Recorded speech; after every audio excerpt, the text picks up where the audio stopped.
ರಕ್ಷಕ ನೀನೇ ರಕ್ಷಿಸು. ಲೋಕದಲ್ಲಿ ಶ್ರೇಷ್ಠವಾದದ್ದು ದೇವಲೋಕ, ಸುರಲೋಕ. ವರ್ತಮಾನ ಕಾಲದಲ್ಲಿ ಸುರಗದ್ದುಗೆಯನ್ನ ಏರುವ ಶುಭ ಸಂದರ್ಭದಲ್ಲಿ ಸುಮನಸರೆಲ್ಲರೂ ಒಟ್ಟಾಗಿ ದೇವೇಂದ್ರನಿಗೆ ಶುಭವಾಗಲಿ ಜಯವಾಗಲಿ ಎನ್ನುವ ಶುಭಘೋಷದೊಂದಿಗೆ ನನ್ನನ್ನು ಸಭೆಗೆ ಬರಮಾಡಿಕೊಳ್ತಾ ಇದ್ದಾರೆ.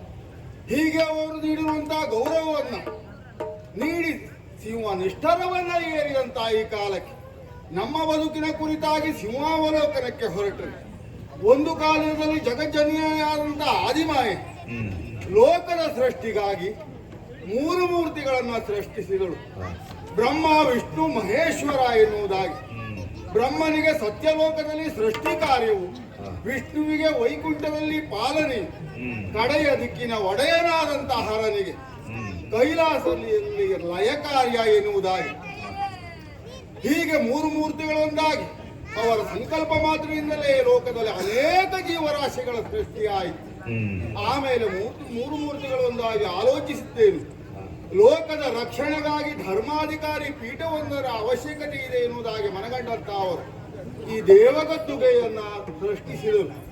ಜೊತೆಗೆ ದೇವಗದ್ದುಗೆಯನ್ನ ಏರುವುದಕ್ಕೆ ಅರ್ಹತೆ ಏನು? ಯಾವಾತ ಭೂಲೋಕದಲ್ಲಿ ಶತಯಾಗವನ್ನ ಮಾಡಿ ಪೂರೈಸ್ತಾನೋ ಅಂತವನಿಗೆ ದೇವಗದ್ದುಗೆ ಎನ್ನುವುದಾಗಿ ಪುರಂದರ ನಾಮಕನಾದಂತಹ ನಾನು ಶತಯಾಗವನ್ನ ಮಾಡುವುದರ ಮೂಲಕ ಶತಾದ್ವರ ಎಂದೆನಿಸಿಕೊಂಡು ಈ ದೇವಗದ್ದುಗೆಯನ್ನ ಏರಿದವನಿದ್ದೇನೆ. ದೇವಲೋಕ, ಸುರಲೋಕ, ಸ್ವರ್ಗ, ಲೋಕದಲ್ಲಿ ಇಂತಹ ಲೋಕ ಮತ್ತೆಲ್ಲಿ ಸಿಕ್ಕುವುದಿಲ್ಲ. ಹೌದು, ಆ ಕಾರಣಕ್ಕಾಗಿ ಇಲ್ಲಿ ಸ್ವರ್ಗ ಸುಖವನ್ನ ಬಯಸಿ ಅನೇಕ ದುರ್ವರಾದಂತಹ ರಕ್ಕಸರು ದೇವಲೋಕದ ಮೇಲೆ ದಾಳಿಯನ್ನ ಮಾಡುವವರು. ಹರನಿಂದಲೋ ಬ್ರಹ್ಮನಿಂದಲೋ ವರವನ್ನ ಪಡೆದು ದೇವಗದ್ದುಗೆಯನ್ನ ವಶಪಡಿಸಿಕೊಳ್ಳಬೇಕು ಎನ್ನುವುದಾಗಿ ಬರುವವರು. ಆ ಸಂದರ್ಭದಲ್ಲಿ ಕ್ಷಣಕಾಲ ನಾವು ಹಿಮ್ಮೆಟ್ಟಿದರೂ ಸಹ ಶ್ರೀಹರಿಯ ಅನುಗ್ರಹದಿಂದ ಮತ್ತೆ ನಾವು ದೇವಗದ್ದುಗೆಯನ್ನ ವಶಪಡಿಸಿಕೊಂಡವರಿದ್ದೇವೆ. ಈ ಹೊತ್ತು ನಾನು ಈ ಸಭಾವಲಯವನ್ನು ಸೇರಿದ ಮೇಲೆ ಸುಮನಸರಲ್ಲಿಯೇ ಮಾಡಬೇಕಾದಂತಹ ಮಾತೊಂದು ಉಂಟಲ್ಲ, ಸ್ವರ್ಗ ವಾಸಿಗಳೇ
ಹರನ ಅನುಗ್ರಹಕ್ಕೆ ಪಾತ್ರನಾದವರು ನಾವು.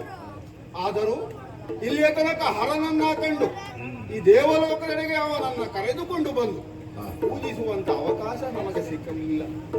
ಅವನಿಂದ ಉಪಕೃತರಾಗಿದ್ದೇವೆ ನಾವು.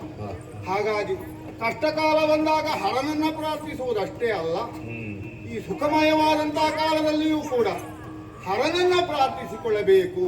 ಆ ಉಪಕಾರದ ಸ್ಮರಣೆ ಎನ್ನುವುದು ನಮಗಿರಬೇಕು ಎಂಬ ಕಾರಣಕ್ಕಾಗಿ ನಾವೆಲ್ಲರೂ ಒಟ್ಟಾಗಿ ಕೈಲಾಸದೆಡೆಗೆ ಸಾಗಿ ಹರನನ್ನ ಕಂಡು ಭಕ್ತಿಭಾವದಿಂದ ಆತನನ್ನ ಪೂಜಿಸಿ ಈ ದೇವಲೋಕದೆಡೆಗೆ ಬರಬೇಕು ಎನ್ನುವುದಾಗಿ ನಮ್ಮೆಲ್ಲರ ಒಕ್ಕೊರಲ ಧ್ವನಿಯಾಗಿ ಅವನನ್ನ ಪ್ರಾರ್ಥಿಸಬೇಕು ಅಂತಾದರೆ ಎಲ್ಲರೂ ಕೈಲಾಸದೆಡೆಗೆ ಸಾಗಬೇಕು. ಇದಕ್ಕೆ ನಿಮ್ಮ ಸಹಮತ ಇದೆ ಎನ್ನುವುದಾಗಿ ನಾವು ಭಾವಿಸಿಕೊಳ್ತೇವೆ. ಹಾಗಾಗಿ ತಡ ಮಾಡುವುದಲ್ಲ, ಏಳಿ ಹೋಗುವುದು.